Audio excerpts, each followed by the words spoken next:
അഗ്നിജ്വാല A deep love story ഭാഗം 166. തന്നെ അടിച്ചത് പൊന്നുവാണെന്ന് മനസ്സിലായതും സൗബി വീണ്ടും കരച്ചിൽ തുടങ്ങി. ഇതെന്തിനാന്ന് മനസ്സിലായോടി? പൊന്നു ദേഷ്യത്തോടെ ചോദിച്ചു. ഉം അവള് പേടിയോടെ മൂളി. എന്നാ പറ, എന്തിനാ? അത് അത് ഞാൻ അരവേട്ടനെ സ്നേഹിക്കുന്നു എന്ന് പറഞ്ഞേന്.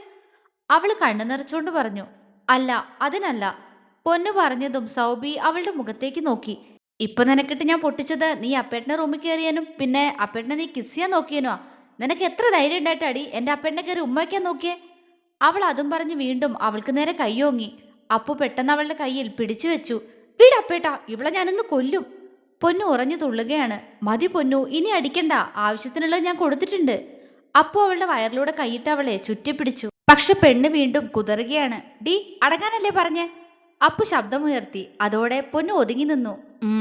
അവളെ നോക്കി തറപ്പിച്ച് മൂളിക്കൊണ്ടപ്പു അവളിന്ന് കൈയെടുത്ത് മാറ്റി. അപ്പു സൗബിയെ നോക്കി. ഇനി എന്ത് കാണാൻ നിൽക്കടി ഇവിടെ? ഇറങ്ങി പോവാൻ നോക്ക്. അപ്പു ഗൗരവത്തോടെ പറഞ്ഞു. സൗബി പെട്ടെന്ന് സ്റ്റെയറിന്റെ അടുത്തേക്ക് നടന്നു.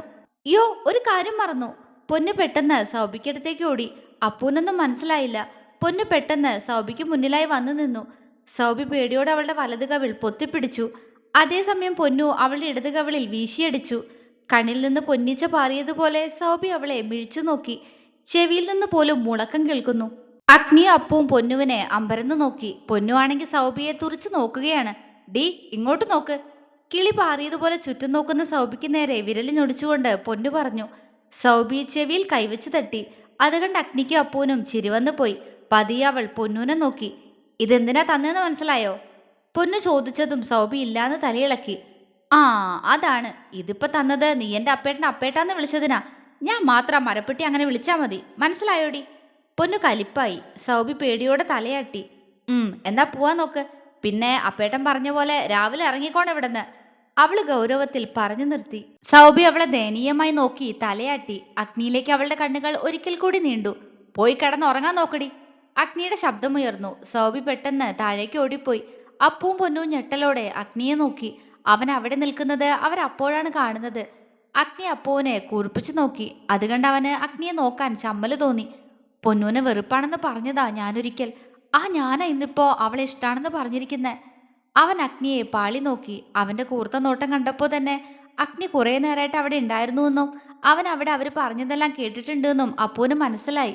ഏട്ടാ, അവൻ ഇളിയോടെ വിളിച്ചു. പോയി കിടക്കാൻ നോക്കടാ, അവൻ പറഞ്ഞു. അപ്പു തലയാട്ടി. അഗ്നിയേട്ടാ. പൊന്നു പെട്ടെന്ന് അവന്റെ അടുത്തേക്ക് ഓടി വന്നു. അവൻ എന്തായെന്ന പോലെ അവളെ നോക്കി. അത് അപ്പേട്ടൻ പറഞ്ഞത് വല്ലതും കേട്ടായിരുന്നോ? ഇങ്ങർക്ക് എന്നെ ഇഷ്ടാണെന്ന്.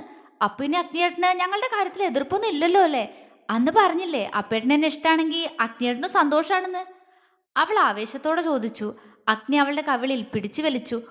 വീട് അഗ്നിയേട്ടാ. അവള് നിന്നിടത്ത് നിന്ന് തുള്ളിപ്പോയി. പോയി കിടന്ന് ഉറങ്ങടി കാന്താരി. കുറെ നേരമായില്ലേ ആ സ്റ്റെയറിന്റെ അവിടെ നിന്ന് ഒളിഞ്ഞു നോക്കുന്നു. കാല് കഴിച്ചു കാണും, അവൻ കള്ളച്ചിരിയോടെ പറഞ്ഞു. പൊന്നു ആകെ ചമ്മിപ്പോയി. ഈ അതൊക്കെ കണ്ടോ? അവൾ ഇളിച്ചു. പിന്നെ കാണാതെ. ഞാൻ മാത്രല്ല, കുഞ്ഞനും കണ്ടു, അഗ്നി പറഞ്ഞു. അയ്യയ്യേ, മോശമായില്ല അഗ്നിയേട്ടാ. അത് ഞാൻ ആ സൗബിക്ക് എന്താണാവോ രാത്രി പറയാനുള്ളതെന്ന് അറിയാനുള്ളൊരു ത്വര കൊണ്ട്. അല്ല, എന്നിട്ട് ജ്വാല എവിടെ പോയി? അവൾ റൂമിലേക്ക് എത്തി നോക്കി. കിടന്നു. ആണോ? എന്നാ അഗ്നിയേട്ടൻ ഉറങ്ങിക്കോ. ഞാനും പോയി ഉറങ്ങട്ടെ. കുറച്ച് ദിവസമായിട്ട് അവൾക്ക് ടോങ്ങി വെച്ചതായിരുന്നു ഞാൻ, പൊന്നു ദേഷ്യത്തോടെ പറഞ്ഞു. അഗ്നി ചിരിയോടെ അവളുടെ തലയിൽ കൊട്ടി അപ്പുവിനെ നോക്കി. ഏട്ടാ, അവനെന്തോ പറയാൻ ശ്രമിച്ചു. നാളെ സംസാരിക്കാം അപ്പു. ഇപ്പൊ എനിക്ക് അറിയാനുള്ളത് നീ സൗപർണികയോട് പറഞ്ഞതെല്ലാം സത്യാണോന്ന് മാത്ര. നിനക്ക് ഇവളെ ഇഷ്ടാണോ? അഗ്നി ചോദിച്ചതും അപ്പു അവന്റെ അടുത്തേക്ക് വന്നു. പൊന്നു അവന്റെ മുഖത്തേക്ക് തന്നെ നോക്കി. അതേട്ടാ, എനിക്ക് ഇഷ്ടാ. അപ്പുവിന്റെ ഉറച്ച ശബ്ദം. പൊന്നുവിന്റെ ചുണ്ടിൽ പുഞ്ചിരി തെളിഞ്ഞു. ശരി, ബാക്കിയൊക്കെ നാളെ പറയാ. ഇപ്പോ പോയി കിടക്കാൻ നോക്ക്. അതും പറഞ്ഞ് അഗ്നി അവന്റെ റൂമിലേക്ക് കയറി ഡോറടച്ചു. പൊന്നു അപ്പുവിനെ ഒന്ന് നോക്കി അവിടുന്ന് പോവാനൊരുങ്ങി.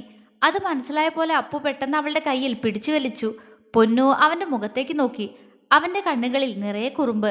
എന്താ ഈ കാണിക്കണേ? വിടപ്പേട്ടാ. അവള് കുതറി. അടങ്ങി നിക്കടി. ഒന്നുമില്ലെങ്കിൽ എന്നെ സംശയിച്ച് കുറെ നേരമായിട്ട് സ്റ്റെയറിന്റെ അവിടെ കള്ളികളെ പോലെ ഒളിച്ചു നിന്നതല്ലേ നീ? അപ്പു കുറുമ്പോടെ ചോദിച്ചതും പൊന്നു അവനെ വല്ലായ്മയോടെ നോക്കി. അപ്പേട്ടനപ്പോ എന്നെ കണ്ടായിരുന്നോ? അവൾ ഇളിച്ചു. ഉവ്വല്ലോ, നീ ഇവിടേക്ക് വന്നപ്പോ തന്നെ കണ്ടു. അവൻ ചിരിച്ചു. പൊന്നു മുഖം വീർപ്പിച്ചു. ആയിക്കോട്ടെ, അതിനെനിക്കെന്താ? ഇയാൾ എന്നെ വിട്ടേ. എന്നെ ഇഷ്ടല്ലല്ലോ, പിന്നെന്തിനെന്നെ പിടിച്ചു വെച്ചേക്കുന്നേ? അവള് പരിഭവത്തോടെ ചോദിച്ചു. ആഹാ, അങ്ങനെ അങ്ങനെയാണോ? എന്നിട്ടാണോടി നാഗവല്ലി ഞാൻ ആ സൗപർണികയോട് അങ്ങനെയൊക്കെ പറഞ്ഞേ? വേണ്ടപ്പോ, അപ്പേട്ടൻ എന്നോട് മിണ്ടണ്ട. ഇന്ന് അവൾ ഇങ്ങനെയൊക്കെ നിങ്ങളോട് പറഞ്ഞു തന്നെ നിങ്ങൾ അവളോട് കൂടുതൽ അടുപ്പുള്ളതുപോലെ സംസാരിച്ചിട്ടാ. അവള് പരിഭവത്തോടെ പറഞ്ഞു. അങ്ങനെ നില്ല പൊന്നൂട്ടാ, അതൊക്കെ ഞാൻ നിന്നെ കാണിക്കാൻ വേണ്ടി സംസാരിക്കുന്നതല്ലേ അവളോട്. സത്യം പറഞ്ഞ എനിക്ക് ആ സാധനത്തിനെ കാണുന്നത് തന്നെ കലിയാ. അവൻ ഗൗരവത്തിൽ പറഞ്ഞു. അപ്പോ എന്നെ കാണുന്നതോ? അവള് കണ്ണു കൂർപ്പിച്ചു. അവൻ ചിരിയോടെ അവളുടെ മുഖത്തേക്ക് നോക്കി. ആദ്യമൊക്കെ ദേഷ്യായിരുന്നു, അത് നിനക്കറിയാലോ. പക്ഷെ ഇപ്പോ ഒരുപാട് ഇഷ്ടാ. ഇങ്ങനെ എപ്പോഴും എന്റെ കൂടെ വേണമെന്ന് തോന്നുന്നു. അവൻ അവളുടെ കവിളി തലോടി. പൊന്നുവിന്റെ കണ്ണുകൾ പിടഞ്ഞു. ഞാൻ ചരണന്റെ അനിയത്തിയാ. അല്ല, നീ എന്റെ ജ്വാലയുടെ കൂടപ്പിറപ്പാ. അങ്ങനെ മതി. അപ്പും പറഞ്ഞു. പൊന്നു അവനെ നോക്കി ചിരിച്ചു. സോറി, ഞാൻ ഒരുപാട് വിഷമിപ്പിച്ചു നിന്നെ. അപ്പു പറഞ്ഞു. ആരെ, എന്നെയോ? പിന്നെ എനിക്ക് വിഷമമൊന്നും ആയില്ല. ഇന്ന് നിങ്ങൾ സൗബിയോടെ ഇവിടെ വെച്ച് സ്നേഹത്തോടെ എങ്ങാനും സംസാരിച്ചിരുന്നെങ്കിൽ നിങ്ങളെ കൊന്ന് ഞാൻ വല്ല ജയിലിൽ പോയി റെസ്റ്റ് എടുത്തേനെ. അല്ലാതെ വിഷമിക്കല്ലേ, ഒന്ന് പോവേ. അവള് പുച്ഛിച്ചു. അപ്പുവിന്റെ വാ പൊളിഞ്ഞു. നീ എന്ത് ജന്മാടി? അവൻ ചോദിച്ചു പോയി. അവൾക്ക് ചിരി വന്നു. പോ അപ്പേട്ടാ. ചിരിയോട് അവള് പറഞ്ഞു. അപ്പു ആ ചിരിയിലേക്ക് തന്നെ നോക്കി നിന്നുപോയി. അവന്റെ നോട്ടം കണ്ടതും പൊന്നുവിന്റെ ചുണ്ടിലെ പുഞ്ചിരി മാഞ്ഞു. പക്ഷെ പെട്ടെന്ന് അവനെപ്പോലും ഞെട്ടിച്ചുകൊണ്ട് പൊന്നു കാലിൽ കുത്തിയുയർന്ന് അപ്പുവിന്റെ ചുണ്ടിൽ അമർത്തി ചുംബിച്ചു. അവൻ ഞെട്ടിപ്പോയി. പക്ഷെ അവൾ അവന്റെ ചുണ്ടുകളെ പതിയെ കടിച്ചെടുത്തതും അവന്റെ കൈകൾ അവളുടെ ഇടുപ്പിൽ മുറുകി. പൊന്നു അവന്റെ ചുണ്ടുകളെ പതിയെ നുണഞ്ഞു തുടങ്ങി. അപ്പു ആലസ്യത്തിൽ അടഞ്ഞുപോയ കണ്ണുകളോടെ അവളെയും തിരികെ ചുംബിച്ചു.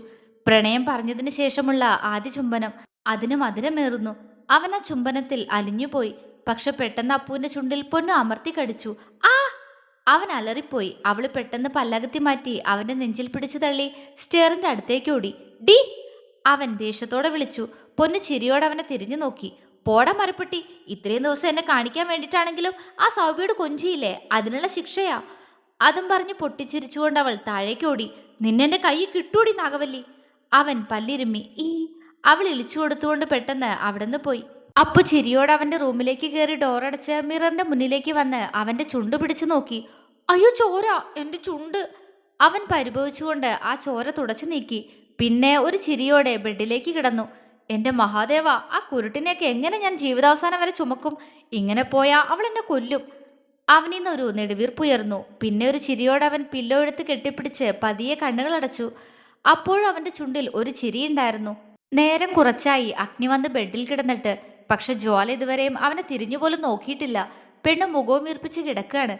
അഗ്നിക്കാണെങ്കിൽ അവള് മിണ്ടാതെ കിടക്കുന്നേ കണ്ട് ദേഷ്യം വരാനും തുടങ്ങിയിരുന്നു. കുഞ്ഞാ, നിനക്കത് എന്താ പറ്റിയേ? ഞാൻ ആ സുരഭിയോടൊന്നും അറിയാതെ ചിരിച്ചു പോയാനാണോ നീ എന്നോട് മിണ്ടാതെ കിടക്കുന്നേ? അവൻ ഗൗരവത്തിൽ ചോദിച്ചു. ജ്വാല മറുപടി പറഞ്ഞില്ല. പക്ഷെ അവന്റെ ശബ്ദം ഗൗരവത്തിലായത് കണ്ട് അവളുടെ മുഖം ഒന്നുകൂടി വീർത്തു. ഡി, നിന്നോടാ ഞാൻ ചോദിക്കുന്നേ. അവൾ മിണ്ടുന്നില്ല എന്ന് കണ്ടതും ദേഷ്യത്തോടെ അവൻ പറഞ്ഞു. ഒപ്പം അവളുടെ വയറിലൂടെ കൈയിട്ട് അവളെ പിടിച്ച് മലർത്തി കിടത്തുകൂടി ചെയ്തു. ജ്വാല അവനെ കൂർപ്പിച്ചു നോക്കി. ആ മുഖം കണ്ടതോടുകൂടി തന്റെ ദേഷ്യം എങ്ങോ പോയി മാഞ്ഞതുപോലെ തോന്നി അവന്. അവനൊന്ന് നിശ്വസിച്ചു. എന്തുപറ്റി? എന്തിനാ ഇങ്ങനെയൊക്കെ? അവൻ ആർദ്രമായി ചോദിച്ചു. അവൾ അപ്പോഴും ഒന്നും മിണ്ടുന്നില്ല. മിണ്ടടി പൂച്ചക്കുട്ടി, നീ ഇങ്ങനെ മിണ്ടാതെ കിടക്കുന്ന കാണുന്തോറും എനിക്ക് ദേഷ്യം വരിക. അവൻ പറഞ്ഞു. പക്ഷെ പെണ്ണിന് അപ്പോഴും ഒരു കുലുക്കവും ഇല്ല. അവനെ നോക്കി ദഹിപ്പിക്കുന്നുണ്ട് അവൾ. അഗ്നിയുടെ മുഖം ചുവന്നു. എത്ര നേരെന്ന് കരുതി എല്ലാം ക്ഷമിക്കും. അവൻ ദേഷ്യത്തോടെ ബെഡിൽ എഴുന്നേറ്റിരുന്നു. ജ്വാല അവനെ സംശയത്തോടെ നോക്കി. തുടരും.